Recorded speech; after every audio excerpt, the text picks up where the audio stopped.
به خبرهای فوری امروز ایران و جهان از بامداد خوش آمدید. تنش میان ایران و آمریکا وارد مرحله‌ای حساس و خطرناک شده است. امروز ایالات متحده تحریم‌های تازه‌ای علیه مقامات و نهادهای ایرانی اعلام کرد و گفت این اقدامات به دلیل نقش آنها در سرکوب داخلی و فعالیت‌های منطقه‌ای ایران انجام شده است.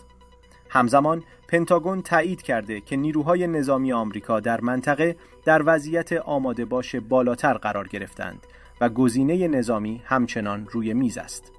در واکنش مقامات تهران هشدار دادند که هر گونه حمله به ایران با پاسخ سریع و قاطع روبرو خواهد شد. ایران تاکید کرده مذاکره فقط در شرایط احترام متقابل ممکن است و نه تحت فشار تهدید و تحریم. در سطح دیپلماتیک، کشورهایی مانند ترکیه و روسیه تلاش دارند نقش میانجی را بازی کنند و از دو طرف خواستند از تشدید تنش جلوگیری کنند. چین نیز نسبت به پیامدهای یک درگیری جدید در خاورمیانه هشدار داده است.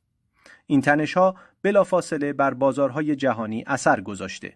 قیمت نفت افزایش یافته و سرمایه‌گذاران نسبت به آینده اقتصاد جهانی نگران شدند. تحلیلگران میگویند رابطه ایران و آمریکا اکنون در نقطه‌ای قرار دارد که یک تصمیم اشتباه میتواند بحران نظامی، اقتصادی و سیاسی همزمان ایجاد کند. ما آخرین تحولات را دنبال می‌کنیم. با ما باشید و بامداد را دنبال کنید.